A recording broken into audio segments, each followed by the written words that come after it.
Well, hello and welcome to Around the Nest, J-Talk on our way around the Toronto Blue Jays minor league organization.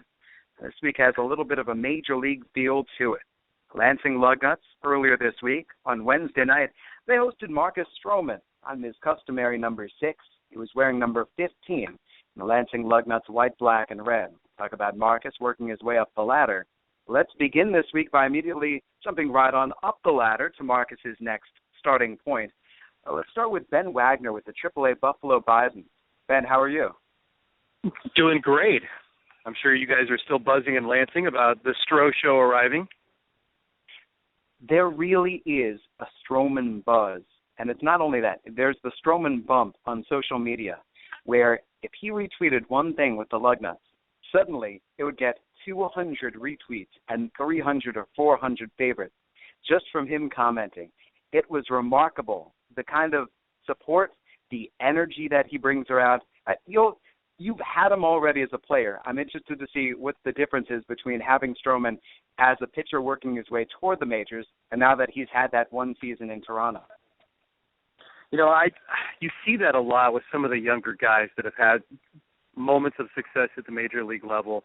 You obviously are going to see it with major league rehab assignments, guys that want not only to get there but also pick up where they left off before a certain injury if they were having good runs of success. And with Stroman, there's so much more. I think his engaging personality, what he not only brings to a clubhouse, what he has done performing when he's on the mound, but also then just people feel an immediate connection, I think, with him as the person that they know on social media. And he's, as he said in even your pregame interview, Jesse, with him, and in the post-game remarks as well, the same person that people think they know on social media, whether it's Snapchat, Instagram, or even through the Twitter life, that is the same person he tries to be day in and day out. And that's the person that we come to know. I think that's why you see this immediate viral reaction when even the clubs, where he doesn't even have an actual hand in sending out that tweet or, immediate photograph of him warming up. He doesn't have a direct hand in it, but because of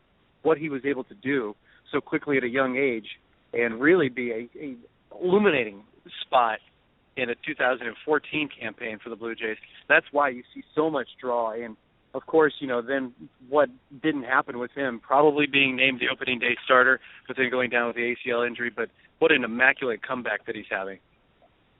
Was there a personal experience you had with Stroman or something that you observed that you really feel captures his personality in a microcosm? Yeah, I mean, here's this guy with all the pressure in the world that comes to Buffalo and gets the opening day assignment. He goes to the big leagues, has a couple of different roles. His final start in Buffalo is a six-inning no-hitter on a day that you felt that he was going to be out there with amazing stuff. But it's also, okay, so there you have this electrifying performance from an athlete. But then you have the guy that could, just kind of scoff at doing some of the minor league things when it's coming to going up front to the gates or sitting in an autograph booth or taking the extra time, where some guys don't cherish that opportunity. But, Marcus would take it a step further, and he'll go to the booster club and speak, and not only do it, but he'll do it for 90 consecutive minutes. I mean, it's one thing to make an appearance, but then it's another thing to absolutely captivate the audience and own the crowd. And he's so articulate, and he's got great stories, and he loves to talk about himself, his family, his teammates. That's the kind of guy that I think takes people back once you actually get to see him in action. You love the performer that's out on the field, then you really start to fall for the guy in terms of a bromance once you see just how big of a personality he can become. Speaking with Ben Wagner, AAA voice of the Buffalo Bison, Marcus Stroman, whom you're going to see very shortly in Pawtucket. I get a little bit caught up in saying in Buffalo, and I happen to mention that to Arden Swelling of Sportsnet, and he gave me a look. He goes, "No, you mean Rhode Island, right?" Yes. You, Arden, and how many other legions wearing blue and white in Pawtucket, Rhode Island to see Marcus Stroman before going up to the major leagues. Let's go back to a game this past week for the Bison. Ben Wagner, 1 hour and 49 minutes. How about that for pace of play? I think that helps every average. I know it helps Coca-Cola Field's pace of play average, but a $149 is something that you were just in awe of how fast things were happening, because there was really no drama about the ball game. overall, to be honest with you. It has its ups and downs, and it had its moments, where there were good defensive plays and a couple of timely hits, that provided, the difference in that game. What was so stunning in the innings that were combined, there were 10 combined 3 up and 3 down at bats in between Buffalo and their opponent. That to me, out of the 17 ABs, if you will, that were combined in that ball game, that was remarkable on just how equal the game was being played and pitched. The only thing that I can compare that to is when R.A. Dickey had his near-perfect game. And it was a leadoff batter in 2010 that hit an 0-2 flare beyond the reach of the second baseman against Durham at Coca-Cola Field. The knuckleball was as good as I've ever seen it, major leagues included, that day with R.A., and he mows through the next 27, hardly any contact whatsoever against R.A. Dickey that day. That's the lone comparison, and that game earlier this week was still 4 minutes longer. Speaking with Ben Wagner, from a quick game, I think the natural thing to turn to then is pace of play and the pitch clock. And I'm looking at the Bluebird Banter comments thread right now for Around the Nest, and the pitch clock comes up. And let me go through a series of different comments and questions. Let's begin with, what's the player's general opinion of the pitch clock? Acceptance, I think, is the general opinion. There were some people that, you can't fight it. Let's be honest. You're not going to be able to fight it. And really the matters of where it disrupted the game or you noticed it come into effect were very minimal, maybe a dozen the entire year for and against Buffalo in the situations where violations had been either committed or granted. But the players overall understand it and recognize it. And I think as the season went along, it was just part of the game. And very rarely did I see anybody get rattled by it. Rob Rasmussen, maybe in the month of May, was the last person that I really thought had any sort of issue with it, just because he was trying to find a groove. But overall, glaringly, it's become a non-talking point now this deep in the season. It was for the first month and a half, but once players got used to it and the rhythm of the games, and I think the stadium operations personnel start the at-bat music, get guys to the plate, and promotion staffs clear the field like they're supposed to do, that's where the game has obviously picked up. Relatedly, there's a question and a number of comments going back and forth about the batter's box rule. Someone commenting that he'd heard Dalton Pompey getting called for a strike and not getting back into the batter's box quickly enough. What is your personal perspective? Do you remember that occurring? Yeah, and just for clarification, Dalton, that was actually going into an inning where he was approaching home plate, and he didn't get there in the allotted amount of time. That's why a strike was assessed on Dalton. So that's really the one instance where I can honestly remember a batter that was, no, I think it happened twice. It actually, because a batter against Buffalo was assessed a strike because he slow played his stroll to the plate trying to get to that point in the music. But Buffalo specifically, Dalton was assessed a strike just because he was arriving at home plate to begin the inning, and that's by rule. That's an automatic strike.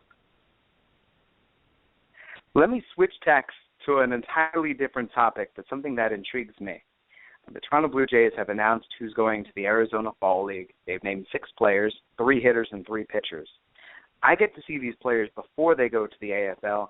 You get to see them then afterward. What have you heard about their experiences there? Generally, I think they appreciate the competition. The experience is always good because you get to see players that, one, you play against, perhaps even become teammates with. So a lot of the relationships, you can develop there. And I think that's what guys will take lasting more than any sort of accomplishment, for that brief moment of games. But I think guys like to just talk shop and hang out with other ball players that maybe they've crossed paths with in the past in various leagues, or, showcase performances. Futures games obviously bring them together on a much larger stage. But this is, in the Arizona Fall League, this is a spot where you can really settle in and get back into the baseball groove and pick up an extra very important at-bats or very important innings, if you're a pitcher and you were injured maybe early in the season or somewhere down the line. So it is good baseball, and it's important baseball from a development standpoint. But I think guys overwhelmingly will walk away saying it was a good experience because I really got to know this guy or a coach may have said something to me, or it maybe showcased me to another organization that later on down the line you find out where an organization's head was turned on you because of your experience that you had there. Actually, one player who is going to the AFL is with you, Chad Girardo, seen as perhaps a very effective loogie down the road, throws from the sidearm position out of the left side. Have you had the chance to talk to Chad? Very brief interactions, I'll be honest, with all the roster changes that have happened, and not that I'm avoiding any of them. Yeah. But he pitched back-to-back days. I knew he was going to be down yesterday and potentially even today, so he's on my talking point list to really get in depth. But John Anderson was yesterday's victim on the pregame show. So very, very soon I'll be talking Arizona Fall League. How did you enjoy Johnny Anderson's company? He is a very fascinating individual, and I think he speaks, to the grind of what players have to go through and be mentally prepared and also mentally strong to endure what his body has gone through. 5 different surgeries, and I asked him how many scars were on his body, and he kind of laughed. But it's a season as well where he's had a little bit of adjustment. He's thrown more innings than he ever has, and that's because he's also had long stretches of health too. So we went into the rotation. His record, he said, I can always improve on my record. I can always improve on my ERA, but he's really pleased with how his body has responded, how he's pitching down the stretch here, and he's looking for a fine finish in 2015. Yeah, this could well transition us into our Around the Nest question of the week, which is players that you're seeing now at the end of the season. Who do you think is going to have a significant role with Buffalo next year? Well, that's the $1 million question, I guess, from a Buffalo standpoint.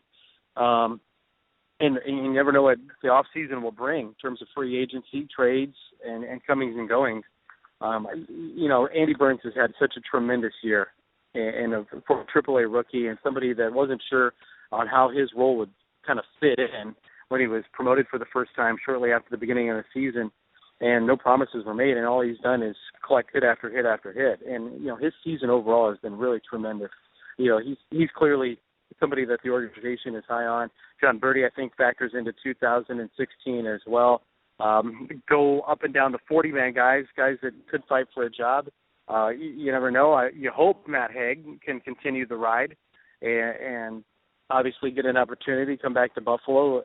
But he knows that there's maybe even more opportunities out there moving forward as well, and they could be beyond stateside. So guys in the bullpen that we've seen, guys in the rotation, 40-man guys that have options, they're always going to be somebody that's going to be targeting from Scott Copeland on down. It'll be really interesting, I think, to see the next wave of guys that could make a splash too, that were coming on the scene, and Chad Girardo and guys on down the line. It'll be really, really interesting, I think, and some of the unknowns with 6-year free agents. Danny Dorns to Alex Hassens, will these guys re-sign? And because they've been proven to have really good numbers at AAA, and obviously organization-wide, you need that depth anyway. Let me finish up by talking about that home finale at Coca-Cola Field. You guys finish up on the road. You finish up in Rhode Island with the Stroh Show on the mound. How was that last home game this year in Buffalo? Fan Appreciation Night always ranks as one of the top 5 experiences of a season for me. And there's always the anticipation for me because I always know that our season will continue on the road. Buffalo transforms Coca-Cola Field into basically a national chicken wing tent city, if you will, by flooring the entire ballpark facility, because hundreds of thousands of people will arrive over Labor Day weekend, and they'll celebrate the National Chicken Wing Festival. That's why Buffalo finishes each and every year on the road, because they sell out the ballpark doing the other event. So Fan Appreciation Night is kind of the capper of a tremendous summer.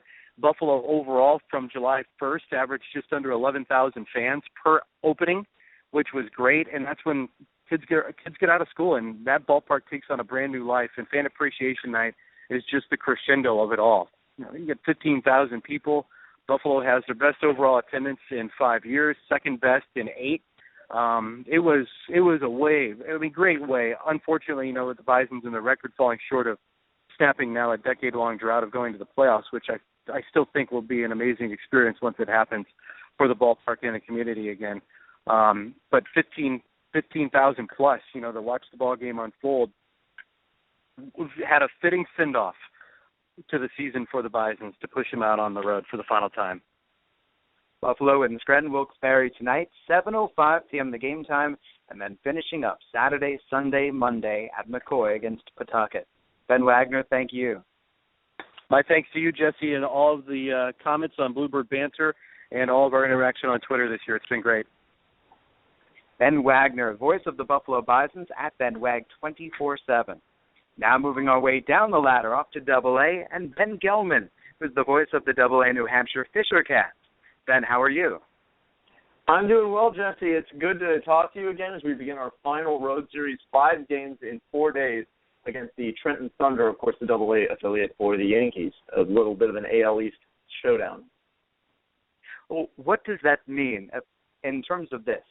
For the Lugnuts in the Midwest League, the only other AL East team with an affiliate in the circuit is Tampa Bay, which has a team in Bowling Green, Kentucky. Not the case for you. Your Fisher Cats get the chance to match up against the Red Sox farmhands, the Orioles farmhands, the Yankees farmhands, and onward. Is there anything to those games? I think there is. I think there's something of a sense of romance about being able to see guys who are going to play each other for years to come for these rival franchises up the ladder. And it's just so cool seeing the beginnings of that. I remember as a kid growing up in Columbus, Ohio, watching the Columbus Clippers, who were at the time a Yankees affiliate, and seeing them play the Pawtucket Red Sox and the Norfolk Tide, and seeing the future in that way as well. And I've always been fascinated by that. So for me, at least, I can't speak for everyone, but for me, those games take on a certain extra sense of importance and excitement. Let's talk about the Arizona Fall League players. Chad Girardo on that list. You've seen Chad Girardo this year. What were your thoughts? Chad has some very good stuff, especially against left-handers. You look at what he's done in terms of his splits this season. He has been just so terrific when taking on southpaws, and that makes him a potential guy. We always joke about, hey, if you're left-handed, you can throw a strike at 75 miles per hour, you can pitch in the major league. Well, Chad Girardo can pitch in the major leagues. He has good command of his pitches. He's a guy who has some improvement to do in terms of getting out right-handed batters, as many left-handed specialists do as they develop. But in 21 appearances with us, he had a 0.62 ERA. He's been so terrific and a class guy all the way around. And when you're holding left-handed batters to an OPS, not a batting average, but an OPS of 217, you have some pretty special ability. Chad Girardo going to the AFL. Speaking with Ben Gelman from the AA New Hampshire Fisher Cats. Another question via Bluebird Banter. I asked Ben Wagner this in AAA. In AA, what are the players' thoughts about the pitch clock?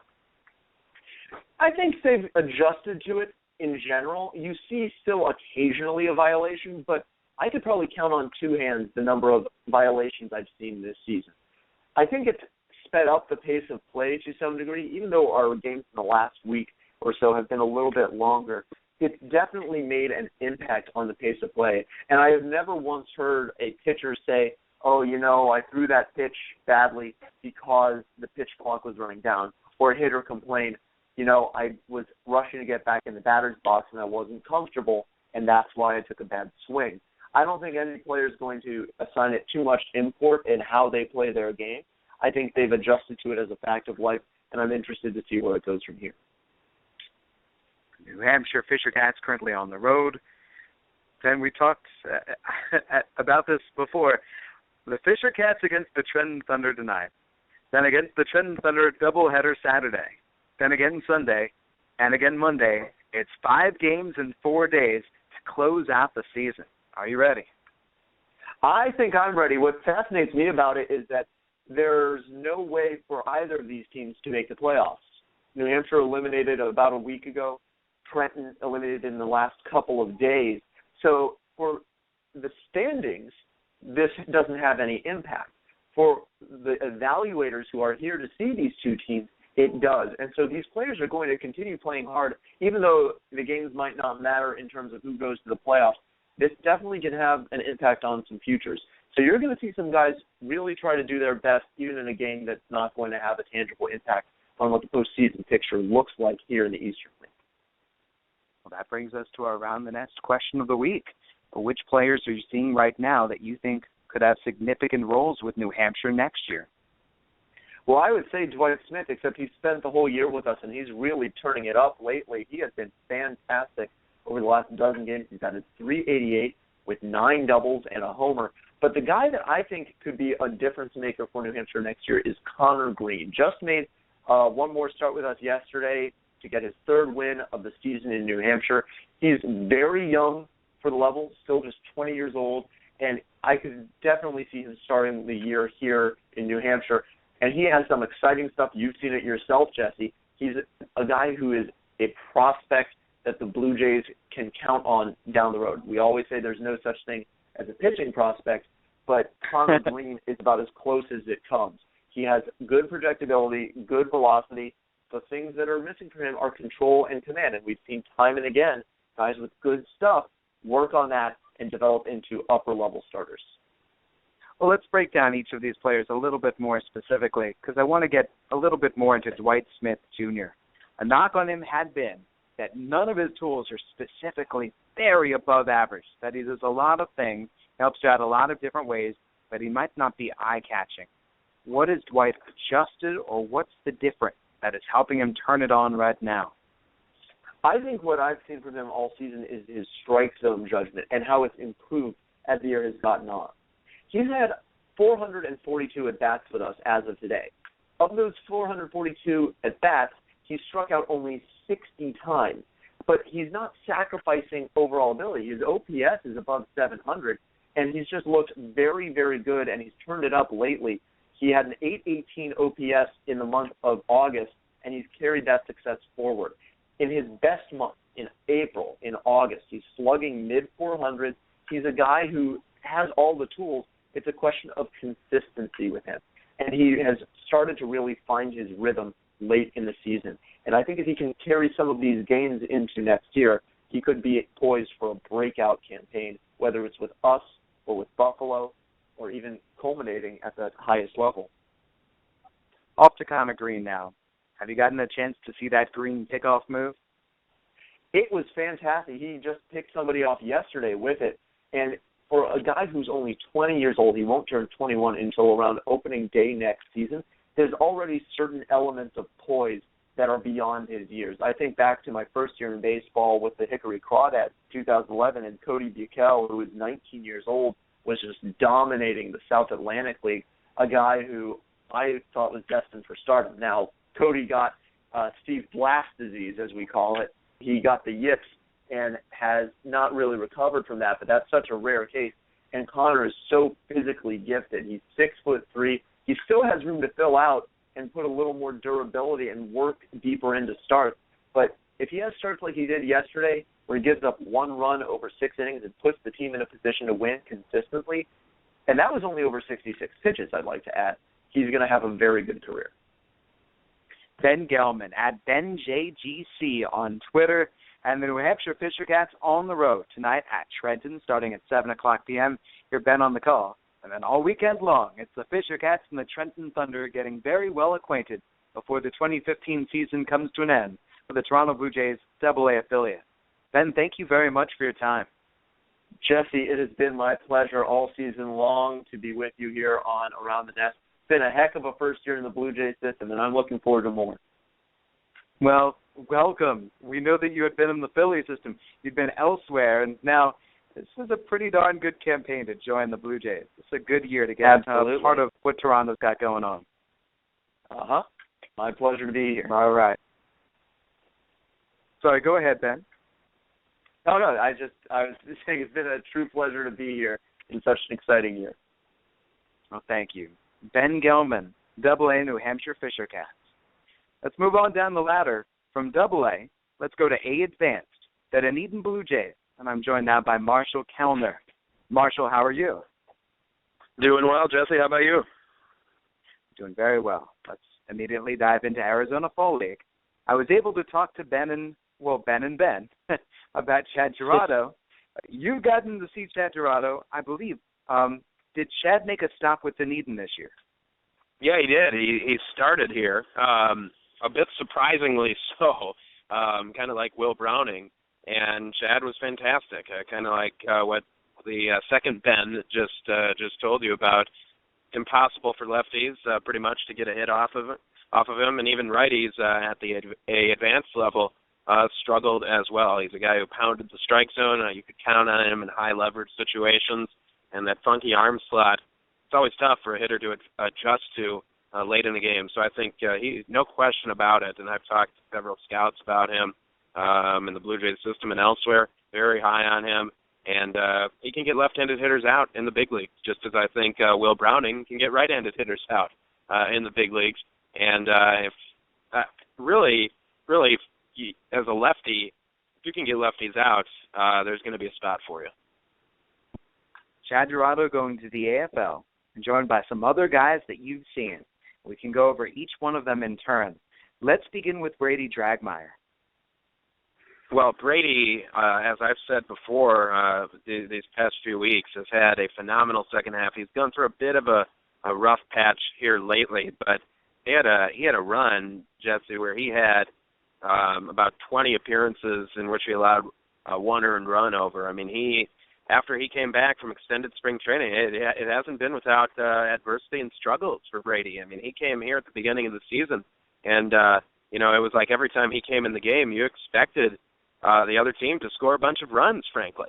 And he wasn't pitching with the confidence that he had in Lansing last year. He goes back down to extended, not for a long time, maybe a week and a half to two maximum, comes back and is an absolutely changed pitcher, not in terms of the stuff, because it was always there, but in terms of attacking the strike zone and his confidence on the mound, his presence. And that's what Vince Horstman, his pitching coach, said was the main difference.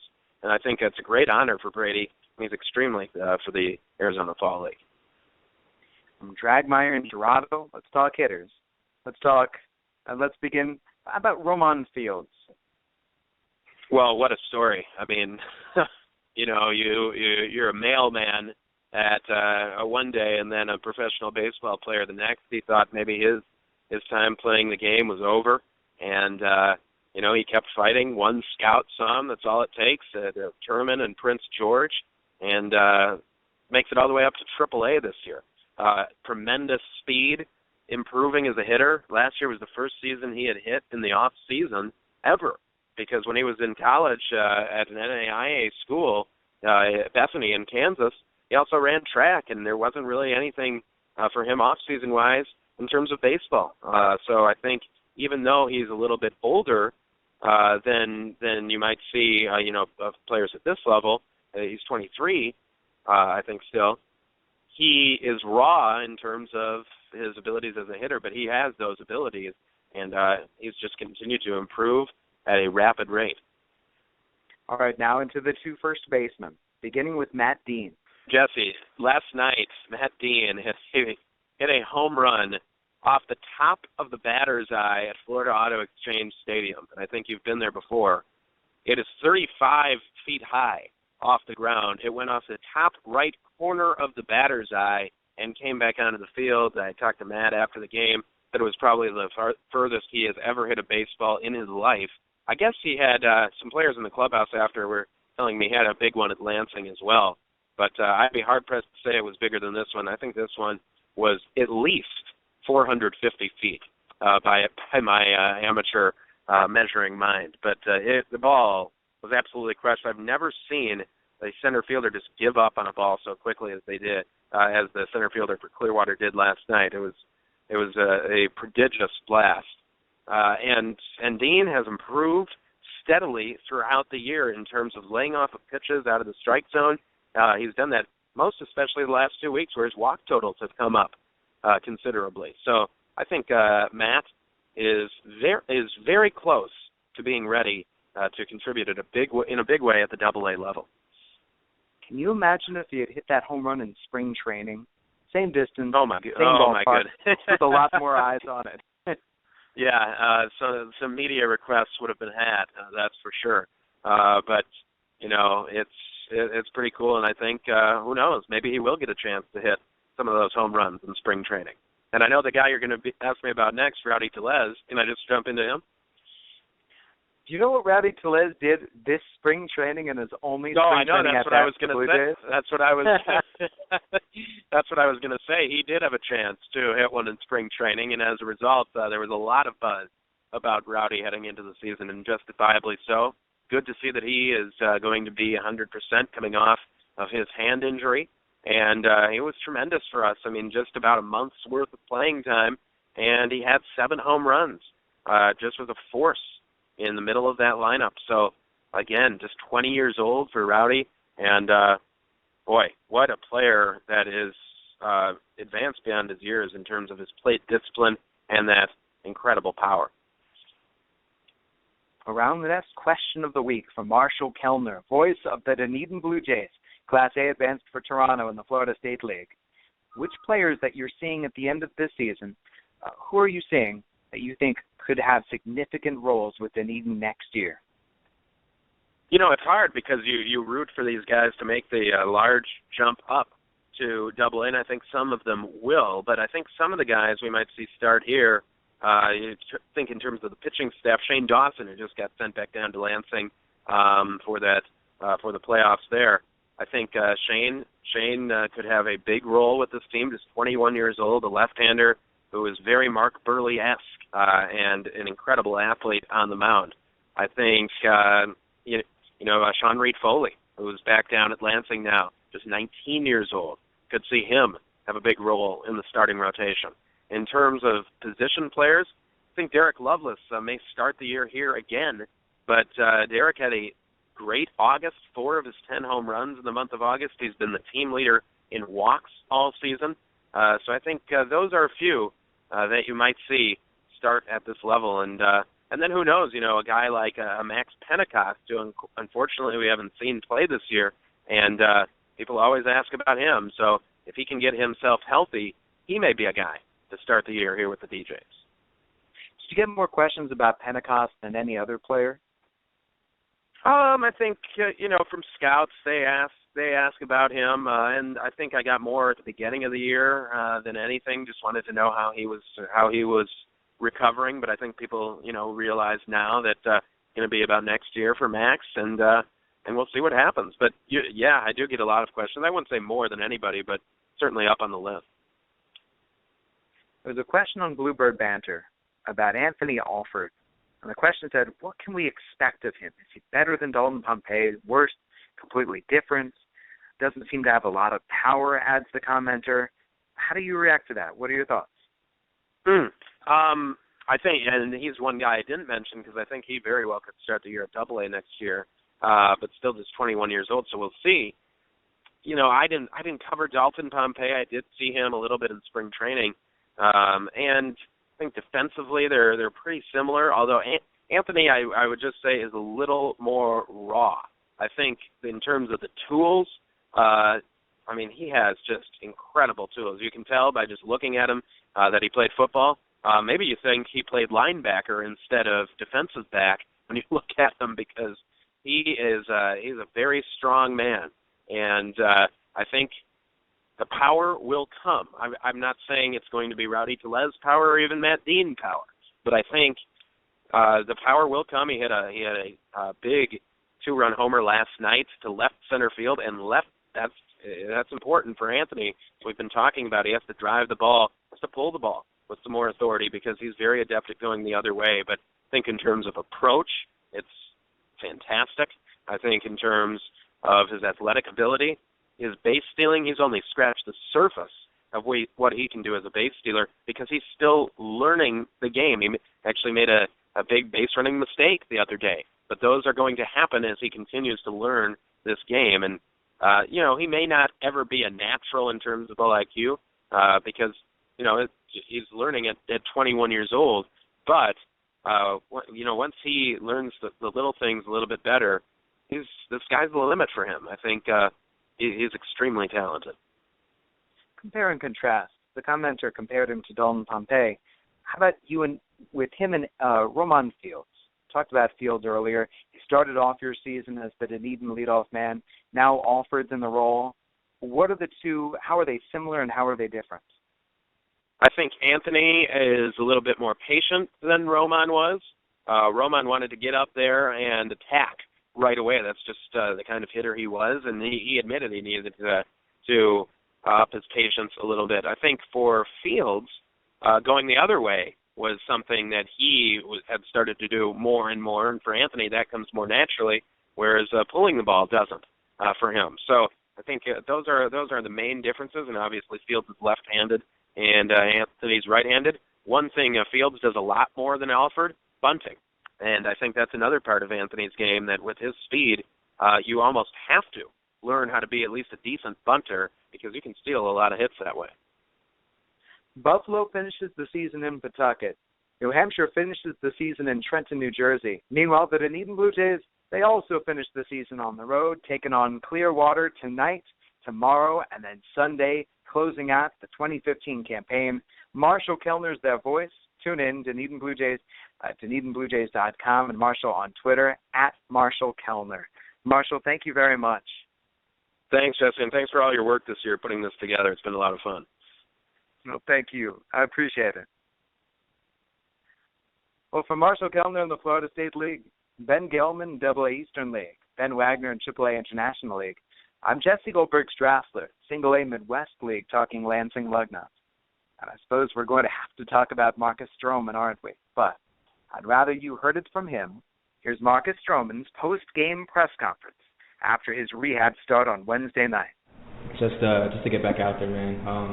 After 5 months, a little after 5 months point, being out of surgery, and to go out there and feel like I did, it's pretty inspiring. I think it's been nearly a calendar year since you actually pitched in a game.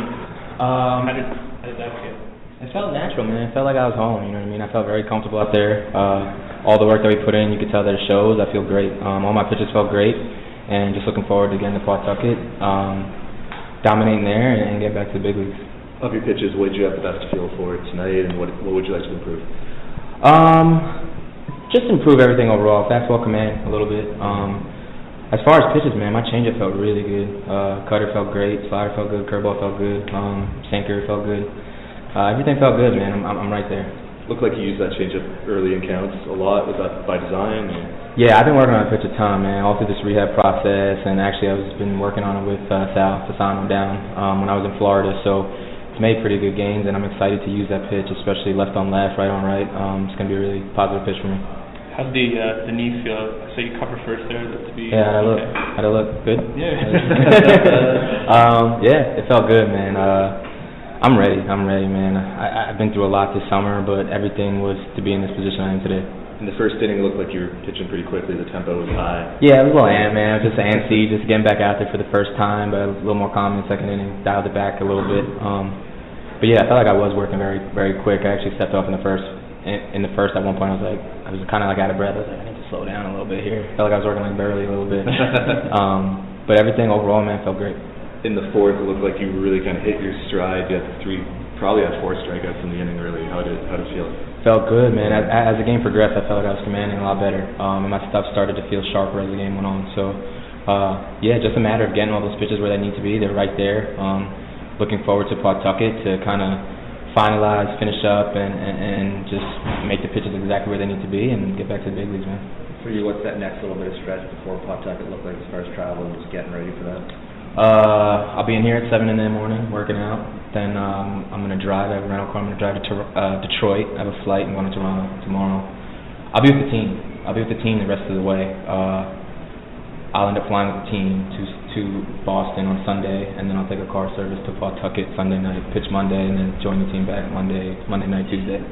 Now that you got this first start and you got Pawtucket coming up, just how amped are you getting back to getting in with those guys and kind of being part of what they're doing right now? Man, I'm so happy. I mean, I can't even tell you how just excited I am just to be around the guys. You know what I mean? Just to get back around the brothers and the team, and it's awful, man, sitting there watching games in the summer and knowing that you're supposed to be a part of something and knowing that you can't be there. It's tough to do, man. It's tough to sit there and not go crazy. You know what I mean? So I'm excited, man. I'm excited to get there tomorrow. They have an off day. I'm going to see Sanchi, going to hang out. And then Friday, I'll be there, man. I'll be there Friday, Saturday, Sunday, and I'm going to pitch Monday. And I'll be ready to rock, man. When you think about it, you've really got one more step with the Pawtucket start before you're back. It's hard to not get too excited. You know?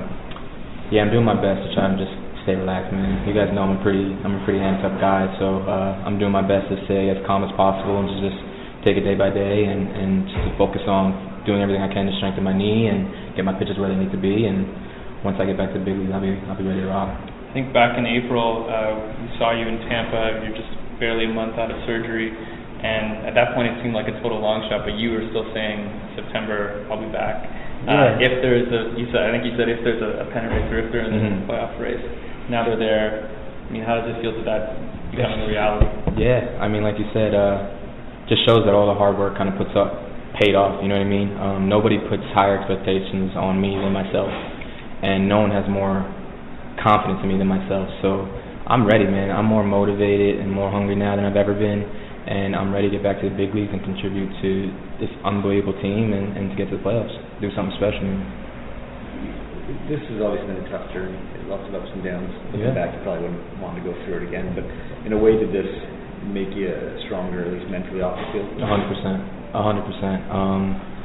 Going through this rehab process, it was tough. It was a grind. But like you said, I've dealt with adversity in my past before, so it's something I feel like I'm able to deal with pretty well and spin it in a positive way. And I'm always an upbeat guy. I try to spin everything that's negative positive, and I just try to make the best possible thing out of every situation. So I'm excited, man. I'm really excited, and I can't wait to get back to Toronto. The city is on fire, and the boys are on fire, and just to walk into the clubhouse and see everyone, man. I haven't even seen David Price or LaTroy, Troy, like none of these guys, man. So I'm excited to get back. What does it mean to you that you have picked up these positives along the way, like being able to graduate from Duke and working on your changeup? It's more. It basically means I'm more confident than I've ever been, man. Like you said, I have a degree from Duke University, which is unbelievable, special to me. I can't preach that enough, how important that is to me, and that was my goal from day one when I went to Duke, was to graduate. Obviously, I didn't have the opportunity, and to go back and finish and get my degree from, Duke University is a top school, man. It's one of the best in the country, and I'm not scared to say it. And it was tough, and it was unbelievably hard, man. I was in class for 4 or 5 hours a day for those summer sessions with rehab on top, so nothing was easy, man, but I got through it, I grinded, and I'm ready to rock. Do you feel you were able to work all your pitches and the counts maybe that you wanted to tonight? I know a lot of complaints that some major league rehab pitchers have at this level is that the hitters swing awfully early in the counts, but do you feel you were able to work the way you wanted to? Yeah, it's still baseball, man. I would never sit here and say, oh, they swing early, man. It's baseball. You still got to get guys out. And yeah, I feel like I was able to get to all my pitches pretty well. Jansen did a really good job calling pitches back there. We had a pretty good flow going, and he kind of got to all my pitches without even me getting there. Called cutter first pitch, changeup. He had a very good mix of pitches. So for the most part, I shook by a couple times here and there, but he was great, man, back there, and we worked pretty well. Do you view these starts as particularly important for you because of the throws 6 different pitches? Yeah, absolutely.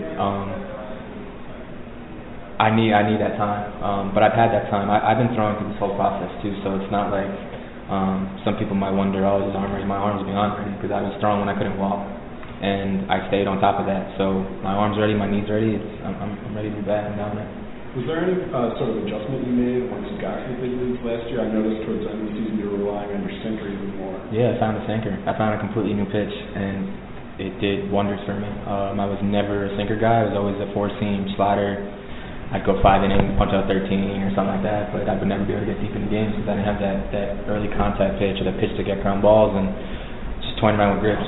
All-star break last year, found a grip, put it in the game, and it was great, man. My ground ball percentage went way up and allowed me to go deeper in the games. I had never done a complete game in my life before the big leagues, before that pitch. In September, you were throwing it 40% of the time, and the ground ball rate was 58%. So do you sort of view that as your most important pitch? 100%, yeah, 100%. My most important and my newest pitch. So I feel like I had a really good feel for it, really good command of it to both sides of the plate, and just looking forward to putting it in games. That was Marcus Stroman's post-game press conference. After he pitched for the Lansing Lugnuts on Wednesday night, he went 4 2/3 innings.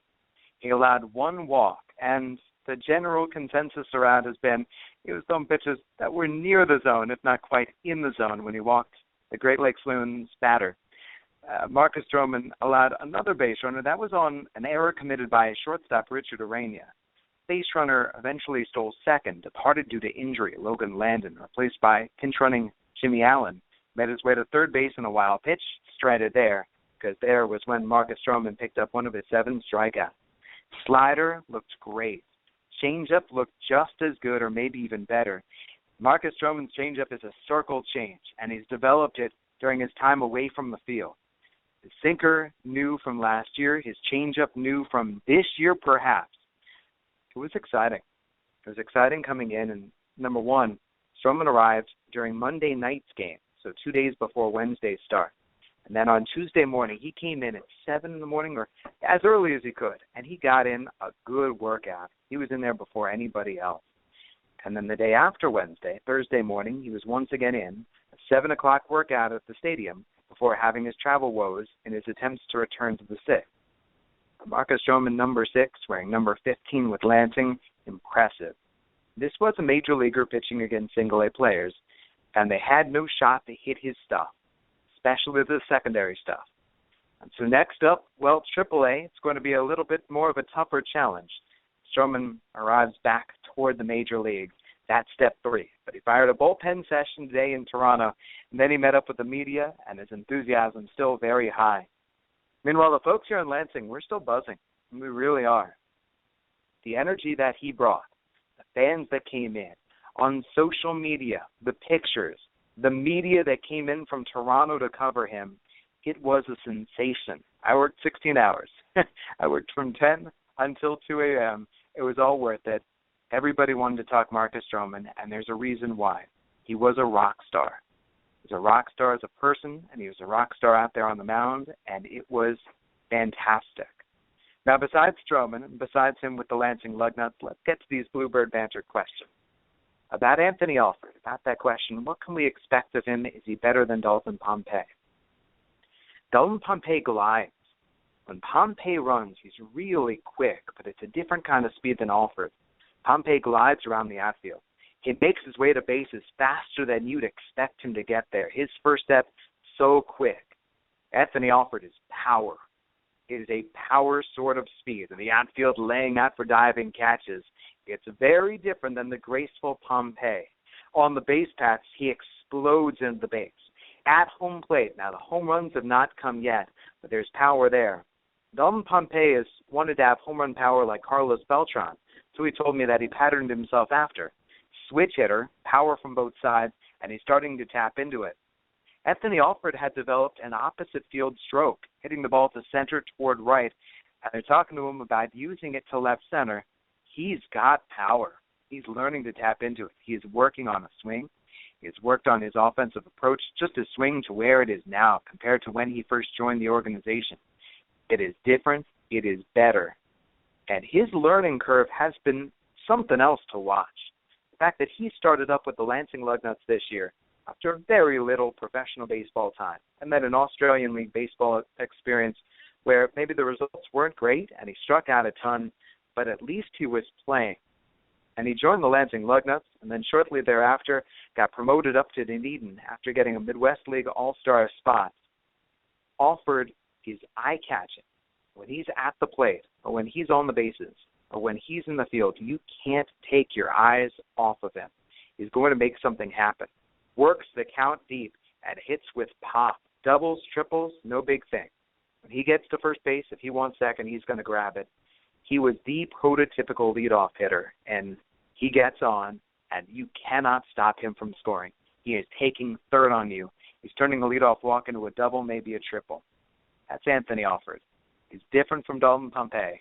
Pony Pompey takes walks just the same way, has power, has great speed, very, very good on the base paths. But there's the grace of Dalton Pompey, and then there's the power game of Anthony Alford. And I don't mean the power like with Rowdy Tellez. Other questions. Chet Gerardo and these Arizona Fall League players who are going in. It's wonderful to hear from Marshall Kellner, from Ben Wagner, or Ben Gelman about the other players. So let me simply fill you in with Justin Schaefer. Schaefer told me earlier this year that he had touched 97 with Dunedin. He developed a cut fastball this year as well, working sinker, slider. feeling with Schaefer is that his arm is high ceiling. There's just a lot of questions. How high can he go? How far can he go? How good can he be?